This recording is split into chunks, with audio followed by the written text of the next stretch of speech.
But off we go. The first topic at hand that I think is very relevant, very helpful to get into. Also, an event that you might want to take part in or particularly let your pastor know about.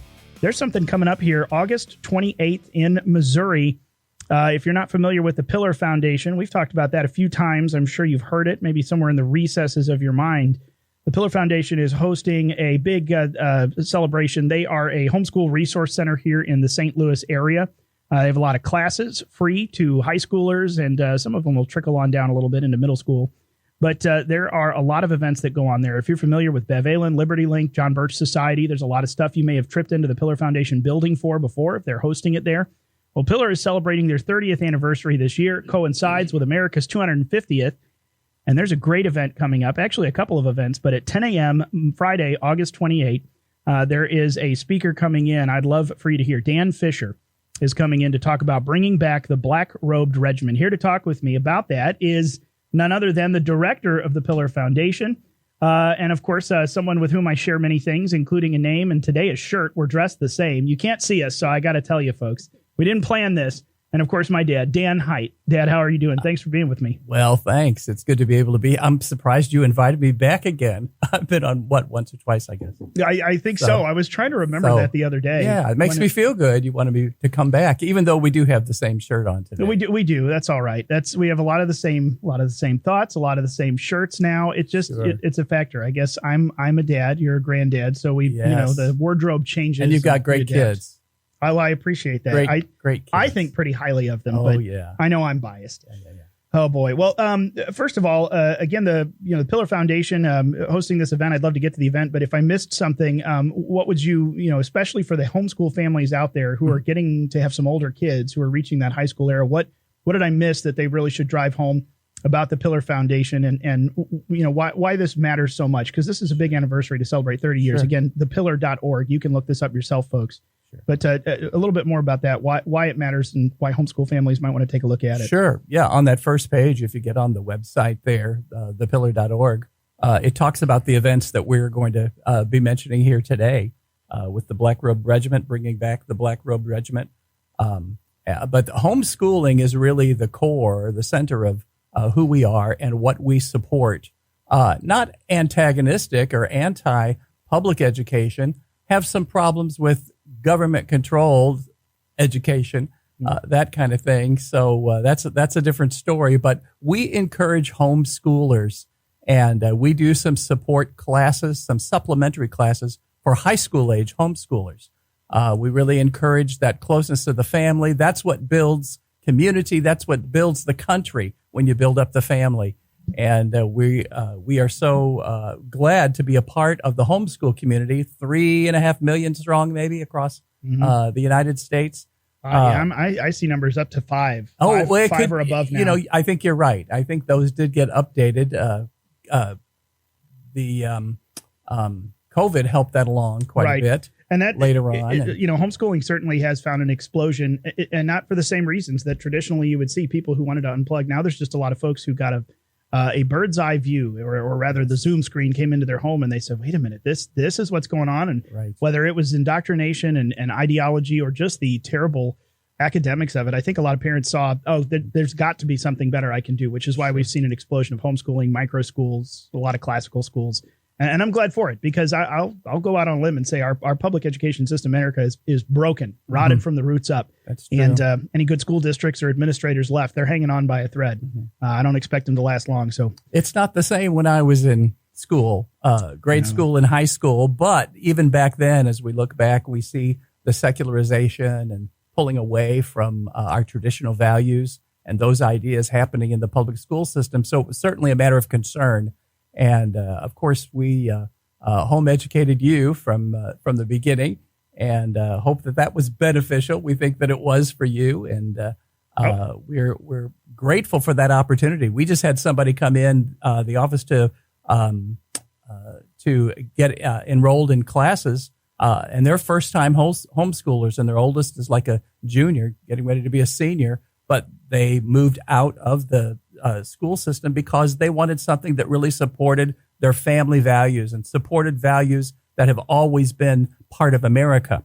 The mission of the Pillar Foundation is to preserve the truth of the biblical Christian worldview, which is at the core of the American worldview, as we understand it here today, and also to restore America's Christian heritage. That's who we are. That is what part and parcel made America great to this time. And that's what we've departed from. And I think that's why we've gone the direction we've been going, is because we've departed from those areas. So homeschooling is an important thing. Now, we're not a school. We've never been a school per se. We offer these supplemental classes. We want the schooling to be done in the home or controlled by the family, by the parents. They're the ones whom God holds accountable for what happens with their kids, and so we want them to be in charge of this. So we'll talk about that. I hear music in the background, so I'm thinking that we're probably going to a break. We'll talk a little bit more about that later, maybe. I guess your guest host today, Mr. Dan Hite, has called a break. He's taken over my job, but. Okay.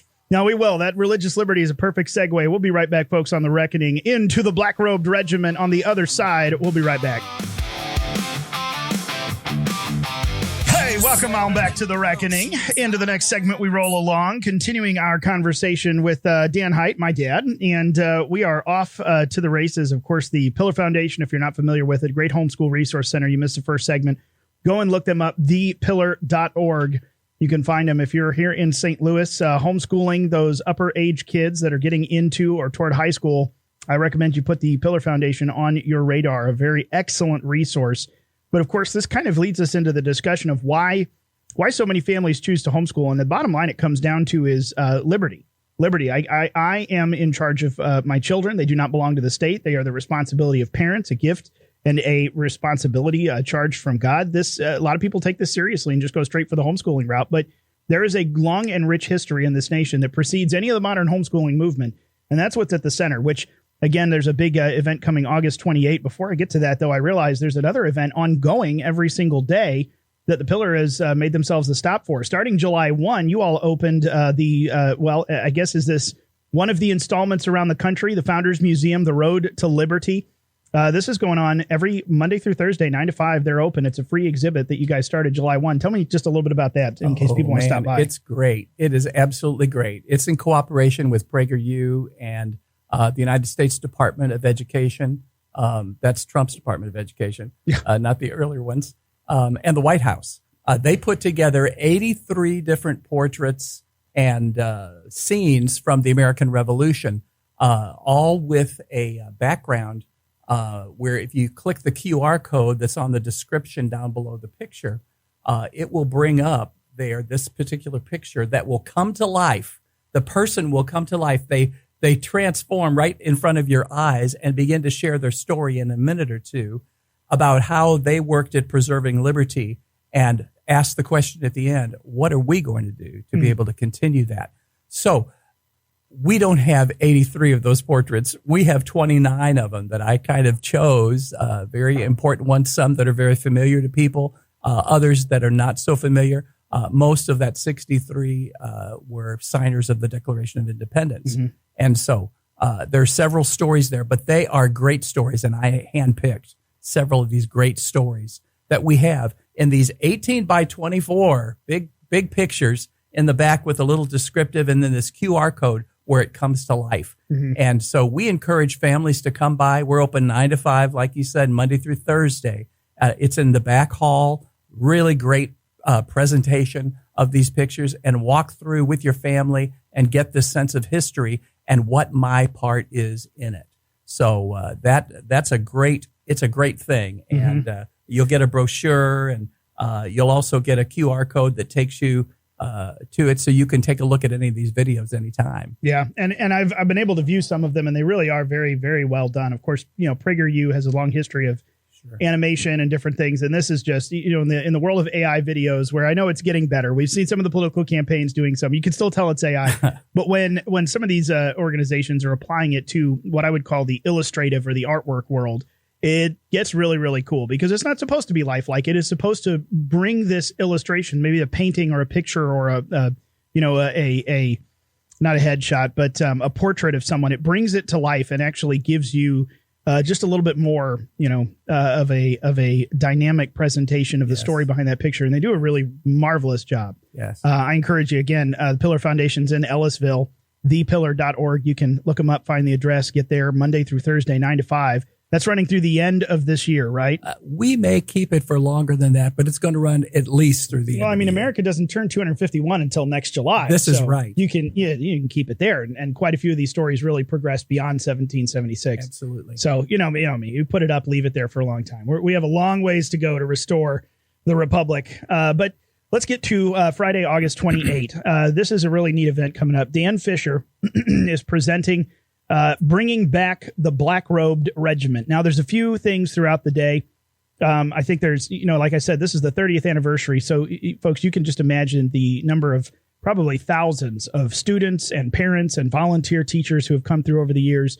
There's a reunion reception later in the afternoon. There's a private invitation-only dinner that night. But at 10 a.m., for homeschool families, but I understand you're specifically really looking to hone in on pastors, which, of course, the Black-Robed Regiment, this is a pastoral story from the American Revolution. Right. At 10 a.m., Dan Fisher is going to be presenting on bringing back the Black-Robed Regiment. They answered the call. Will you? What is the Black-Robed Regiment? Oh, boy, the Black-Robed Regiment. This presentation is going to be so exciting. He's doing this on the morning of the 28th there at 10 o'clock.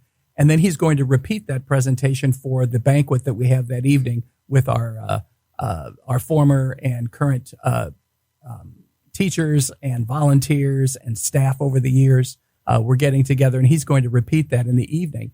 If folks can't make it, I can't believe I'm saying this. If folks can't make it to that morning thing, if they arrive about 6:45 or 7 o'clock, they'll be able to see him again. It'll just be standing room only because we have about 100 people coming that evening. But welcome to try and come and get in the evening if they can't make the morning. But anyway, Black-Robe Regiment. It's an interesting name that was kind of a nickname, kind of a pejorative, like Puritan, was kind of a pejorative for the group of people that came over here earlier on. It was like I said, kind of a pejorative, but the idea of it is these were patriot preachers of the American Revolution. That's the bottom line. Men whose names have been forgotten by so many because we don't teach them anymore, like Jonathan Mayhew of Boston, who John Adams said was he called him one of the most important people of the revolution. He called him the spark that ignited the American Revolution. Samuel Cooper, people like I said, we haven't heard about. Another great fan of John Adams, our second president.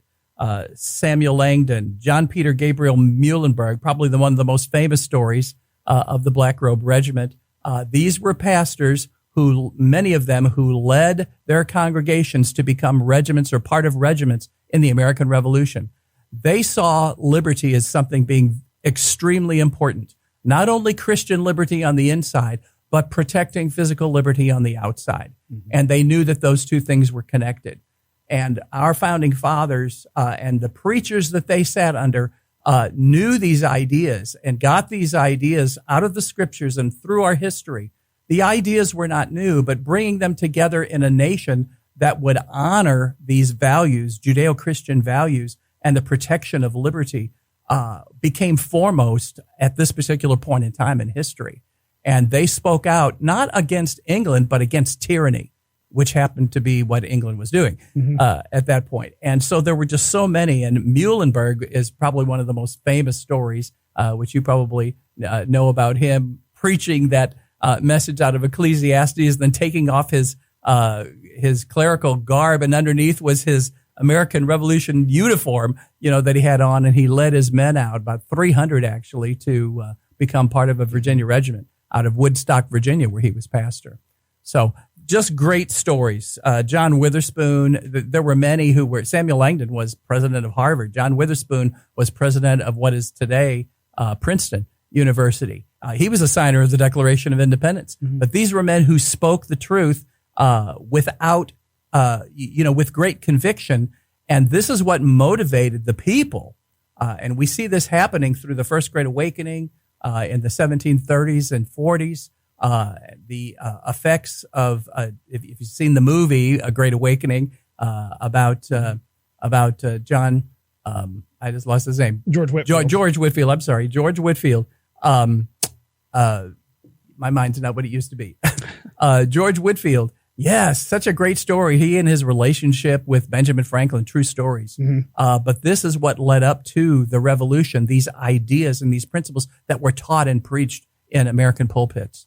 And that really solidified people, that unified people. That was a great unifying factor between 13 individual colonies. And so there's a spiritual dynamic that was there at the heart of the revolution. So that's what it's all about. And he's going to talk about that. He's going to be dressed in revolutionary garb, Dan is, and he's going to talk about some of these stories. He's going to share some of these stories. He's going to share some of his real artifacts from the time. It's a multimedia presentation. There's some video involved there as well as him speaking, and it's going to be a great time. So that 10 o'clock on August the 31st, Friday, or August the 28th, that Friday morning is going to be the key, a key time for families to be able to come together if they can. Bring your pastor with you, and it's open to the general public too. We've got about 150 seats we can put in there. So, but it can be standing room only also during that time. But don't hesitate to come. This is going to be a great presentation for one and all, and for the whole family. Yeah. And what I'm particularly excited about is, folks, you know, we've talked with Pastor Jonathan Swan. They've got their Reviving America events continuing on. We'll tell you when the next one of those is due. But there is a need now, not just for families, but for pastors to understand our place as Christians in this republic and in the restoration of it. And it is inarguable, the effect that faith had, that the faith of our founders was Christian, was a Western Christianity that just drove forward our revolution. There's a lot to learn and a lot of pieces to put together. We'll keep this conversation going on the other side of the break, though. Thepillar.org. Look it up. August 28th, Friday at 10 a.m. Free admission. First come, first serve seating. Doors open at 9. We'll be back on the other side of the break. Dan Hite sitting in with me, and we're more ahead on the Black Robed Regiment. But back we go to the Black Robed Regiment, a very important history, I think, here in the United States that is coming back. I'm seeing more discussion of it. Of course, Dan Fisher is an expert, a speaker coming in here to St. Louis. He's at the Pillar Foundation, August 28th, 10 a.m. You can go for free. I encourage you to do that and drag your pastor with you, kicking and screaming. You can even tell him you need to talk about upping your tithes, whatever you need to do to convince him to come and meet you and then you show up and meet him here. Just bring him a coffee, make it okay. But no, I joke kind of, but really I think this is an important thing to bring pastors to because per our conversation, we're talking here with the director of the Pillar Foundation and my dad, Dan Hite. This is such an important and rich piece of our history. And we've had a lot of folks who really, honestly, a lot of our, grassroots conservatives nowadays who've been activated, whether that was the era of Trump, the COVID era, something brought them into it. There is a lot to learn here of, hey, folks, it's not just even that there's a longer, richer history of the modern conservative movement than just the era of Trump. There are principles that we need everyone to get up to speed on. But really, you go back to the very beginnings of our nation. We are constantly sold lies left and right about ourselves, this nation being a propositional nation, a set of ideas, of this, of that. What the United States of America really is, and we hear politicians talk about it. But the reality is this nation was built upon Christian principles, Christian ethics, Christian people coming to the New World to live free of the church tyranny and the state tyranny they experienced. And when it inevitably stretched its tentacles here, the Parliament and their agents that were sent forth to eat out the people's substance, as our Declaration says, and then, of course, King George, who didn't restrain them, so he was lumped in with them. They said, no, we want to live free, accountable to God and accountable to each other. We can govern ourselves quite well. Thank you very much. That rich Christian history of liberty is the reason the revolution happened, the reason the war for independence happened. And you just referenced it, Dad, the movie A Great Awakening, Sight and Sound Theaters put that out. There would be no American Revolution without the awakening, without the people, the pulpits aflame with righteousness, the phrase we read from Alexis de Tocqueville. And then, of course, Young Washington, another film this year that really drove home, not even so much the religious message of it, but the independence and the morality and the virtue of this people and how this is our land, our soil. And you start drawing these threads. I think there's a lot of folks this year who are getting bathed in some of the opportunities to learn about why this country exists. And I think this, events like this just drive it home even farther. So, pastors, talk to me about that. We need, I feel like, a revolution, because pastors have been scared off of political topics. And it's not even about endorsing candidates, getting into issues and teaching people. There were regular sermons. Election sermons were an annual tradition in the churches. You books and books of them from that era. That's gone. Right. I mean, tons of them. That's true. But they don't get taught anymore. They don't get shared in history. You don't study about them. Even up to the PhD level, you don't really get into these things. It's been extracted. And that's very concerning to me because, like you said, our value system, Judeo-Christian values that were imported from Europe after the, what took place in Europe, just kind of bringing it together. The Pilgrims and the Puritans, and even Jamestown, our very first colony in America, which was England's first attempt at a colony, 1607. There was great freedom with all the colonies. They had never been a mother country before. So there was really a great amount of freedom that began to develop here and in Plymouth and in Boston.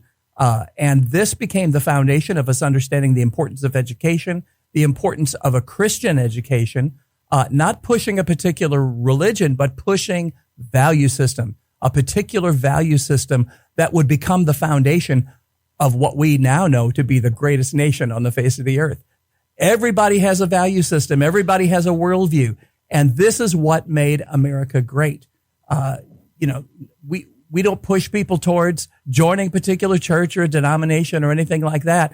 And I think that's where the fear is. And because we haven't been educated in these ideas and these principles, that pastors have kind of lost their gumption here. We saw a revival of that back just before Ronald Reagan became president in 1978, 79, and 80. And that's really where I see the Lord really got a hold of my heart at that particular time to see that we really need to take a stand. God made what's the word I want to say? What's the battlefield word here? When you land on the beach, a beachhead. That's the word I'm looking for. Finally came out. God made a beachhead in America. And that was a very important thing with how we built, how we put our country together to give everyone the greatest amount of freedom. That's because we could be self-governed from the inside, and self-government is such a major, major thing. But who teaches that? Who teaches the idea of self-government and our responsibility to other people, our responsibility to family, our responsibility in church, our responsibility in civic involvement, civil government? We've lost that connection between those two. And we saw that begin to stir again in the 80s. And Ronald Reagan helped push that forward. He helped to push that forward in those early days. And we've kind of ebbed and flowed with it all. But there's a whole new generation of pastors that I believe today are very open to this because they see the importance that this beachhead, this spiritual beachhead that was made in America, needs to be defended. And who's going to do that? Who's going to speak up? Who's going to share the truth? What does God's word have to say about civil government and our responsibilities in it? Different than, what we read about in the times of the Bible. God has blessed us so much with a nation with Christian ideals and values, a Christian, Judeo-Christian value system that's at the heart of who we are and what we do. We teach those things, but we need to take it to that next step. How is it that we can promote this value system in civil government also? That's been the big challenge, and that's what needs to happen here. Pastors need to come alive. We need to teach the truth. We need to preach the truth from the pulpits. Nothing held back, nothing off limits, but to share the truth in all realms, in all areas of life, and to encourage people to be salt, to be light in their communities. Mm. Yeah, and it really, you look over the history, and actually I'm realizing as we come into 2 minutes here, I told you 3 segments, but I might ask you if you could stick around till the top of the hour, because this is... we're wearing the same shirt, I'm here. We're here, we're matching, and we're moving forward. No, because this really does, this kind of begs the question, of where exactly we went off the board with this. And I'd love to explore that. And we don't even need to get into the entire history of it. The 20th century has just, through legislation, through legalities, has really just wrecked a lot of church involvement, a lot of church encouragement to be involved in the civic realm. And then the government came in and filled the vacuum. But it's more than that. We've lost a historical understanding. I want to come back to the words you used about, not pushing a particular religion, but what that meant to the founders about denominations and churches versus the religious equation we see now with the Islamification and the humanist takeover of the United States.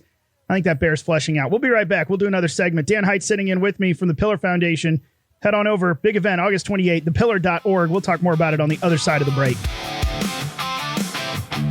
Hey, welcome on back to The Reckoning. Into the next segment we go. The final segment of this first hour. Still sitting in with me, Dan Hite, director of the Pillar Foundation. There is a big event I want to remind you of. You go to thepillar.org. You'll find it. But Friday, August 28 at 10 a.m., free admission and seats are limited. Come and celebrate America 250. Dan Fisher is presenting on the Black-Robed Regiment, bringing it back. How pastors in the War for Independence answered the call, how intricately tied in the Christian faith is to the very existence of this nation that you and I so enjoy and want to protect, and how if we're going to really restore our Constitution, restore the Republic, we need to restore a moral and virtuous, a Christian people yet again in the United States. That's really the bottom line, the foundation of this conversation. And here we were just getting into it because, of course, you're not just the director of the Pillar Foundation, you're a pastor, you've been a pastor for a number of years now. This is a trend that has shifted and kind of foregoing the history of the Revenue Act of 1913 to the Johnson Amendments in the 50s, all the way forward to even probably the big grand bargain in 1969. There's been a history of the tax code and nonprofit status and how churches have been browbeaten away from the political realm. But I think deeper than that is this pernicious lie that the American public has been fed about the separation of church and state. And so many folks who, whether they actually believe that phrase is to be found in the Constitution, it's not, by the way. You will not find it there. You will find it in one of Thomas Jefferson's letters. Regardless, the ideas around that, the First Amendment, the freedom of religion, the freedom to worship, Congress shall make no law prohibiting a free exercise thereof, or establishing a religion or free exercise thereof. You dig back into this founding era, which Dan Fisher is going to do here on the 28th, you start to realize when the founding fathers used the words religion or church, they meant something very different than what we mean today, because we, of course, now are a multicultural Mecca. And I mean that I'm using the word Mecca very specifically. Here's looking at you, Muslims. We have become a very multicultural melting pot, for better or for worse. I would argue for worse in this instance, because our people have lost touch with what exactly our founders meant, what the words mean written into our Declaration, the Statement of Values and the Constitution, the guardrails. Religion did not mean the world religions. It meant the different denominations of Christianity. We were talking about one religion as you and I think of it. Am I right there? Correct. No, that's exactly right. Christianity dominated in the value system and in towns and hamlets and villages and cities. That was very true. And when I say that, it was because of the Great Awakening and what preceded the Great Awakening with our early founding fathers there in coming over to America here, the Pilgrims, the Puritans, and all of that. They had a religious, they had an understanding of the truth of God's word and how it worked out. Now, they were hammering at ideas about how that worked with local governments. And they hammered that through. Some things were good ideas, some things were not so good ideas. And we were working through all of that. But when it comes around to the time of our founding fathers and the First Amendment that you quoted, their idea of religion was Christianity, and what they meant by not picking a particular religion, they meant not picking a particular denomination within that group. That was their understanding from start to finish. No doubt about that, and you can read that in founding documents. And the reason I say that is because even though there would be no established church, that's what they didn't want. They didn't want an established church like the Church of England. The Church of England was getting ready to encroach here in America, not only in terms of government to put down rebellions, but they saw that also being a spiritual rebellion. And they were going to send bishops. That was one of the last things that was kind of the straw that broke the camel's back. They didn't want to have an established religion. They didn't want the Anglican Church to be the established religion of any of any particular group. So when they wrote the Constitution and in this First Amendment, they enshrined that idea that there would be no national church. Mm-hmm. There would be no national church. Now, we had 13 individual colonies, and at least 9 of those 13, and it was probably closer to all of them, had an established church within their individual state, and that was not unconstitutional. Now, all of them eventually worked their way out of that. The last one was like, it finally came off the books of, I can't remember what state it was, but it was like 1877, before it really came off the books, because they wanted people to be able to think freely and to believe freely, not bind anybody's conscience, not tell anybody what to believe. And that's what the First Amendment was all about. It's a freedom of conscience to believe what you want and not be told what you should believe. Now, when it comes to behavior and what we do, yes, the government gets involved there. There's good behavior and there's bad behavior. There's legal behavior and there's illegal behavior, but it's all based on behavior. It's not based on beliefs. Right. And so that's what they understood. And states, like I said, one by one got rid of their religious tests. They didn't have a religious test on the national level, but they did on state levels, but they got rid of those one by one as we were growing in this idea of liberty. The problem is when you start to lose religion, where our morality comes from, you start to lose your worldview. And that's what began to happen in America as we trusted more in government. We trusted more in education. We trusted more in these things than we did in God we trust. Mm-hmm. It's always been our motto, but we've lost that sense, and that's what needs to be regained. And there's nothing unconstitutional about that, about what you believe, because the government can't tell you what you should believe. Right. Boy, we've been experiencing a lot of that in the last few years, too. You got to believe it this way, politically or whatever. And we have gotten so far off and thrown the baby out with the bathwater, so to speak, with regulations and rules, or what we perceive as regulations and rules. Mm-hmm. So, and it really, when you start to understand the language of the founders, you really start to read some of these sections differently. Of course, the famous separation of church and state, the letter of Thomas Jefferson to the Danbury Baptist Association. It's not in the Constitution, but what he's assuring this association is, no, the state will not act as a tyrannical control of you. We are not England. We are not the people that we left. When you read through and see that the First Amendment, Congress shall make no law respecting an establishment of religion. You start to read it correctly. You see Congress, the national Congress will make no law respecting a particular denomination of Protestant Christianity over another. Really, that's what you can fill in. They were suspicious of Catholics for a number of years when it comes to public office. Article 6, Clause 3, no religious test shall ever be required. Yes, in Congress, don't worry, Quakers in Pennsylvania, we're not going to insist upon a denominational test to be involved in the national government. Correct. Your state, though, keep going, whatever you do. It regulates Congress, doesn't it? I mean, that's what the First Amendment does. It's Congress shall make no law. Congress can't do this. The government can't do this. In fact, that's what you see woven through all of the Bill of Rights, is limiting the control of national government. That's really what they wanted. That was the important thing.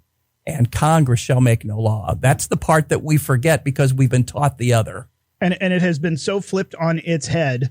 Even just casting aside for a moment the difference between what the word religion meant to them in terms of denominations, versions of Christianity versus what we face now. But it really just the fundamental. This is a guardrail, a muzzle on government, not on religion in the public square. That's correct. There's no control of religion here, except the state is not allowed to run the church. This is what we all left, not what we're going to do again.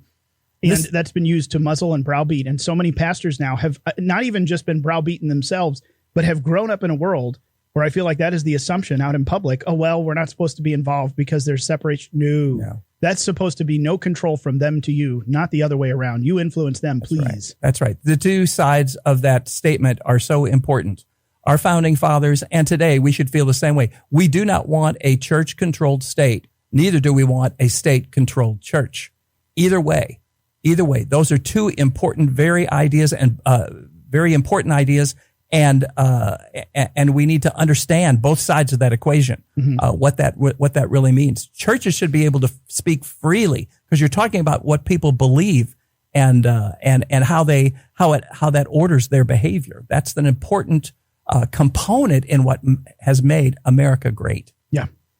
There's a lot to consider, and that's going to be done. You want to hear some of the very exciting history of this? Pastors casting their robes aside, taking up arms, leading their flocks. It's one of my favorite. I still love the Mel Gibson movie, The Patriot. Yes. That scene where the pastor comes out with the militia, and they say, well, Reverend, what are you doing? He says, sometimes you have to lead the flock, and other times you have to fend off the wolves. And he grabs his musket, gets on his horse. That right. is the attitude I'm looking for in pastors. That's the Black Robe Regiment. Yet again, the Black Robe Regiment. August 28th, Friday, 10 a.m. You too can come and hear and see a fantastic experience. Dan Fisher bringing back the Black Robed Regiment. There's a lot of B's in there.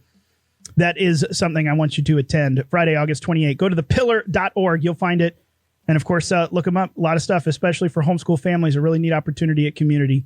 Dan Hite, Director of The Pillar. Dad, thank you for being with me. Thanks for having me, Ryan. Appreciate it. Go and get it, thepillar.org, and then come on back. Hour 2 of The Reckoning will begin. The pastor leaves and the shenanigans begin.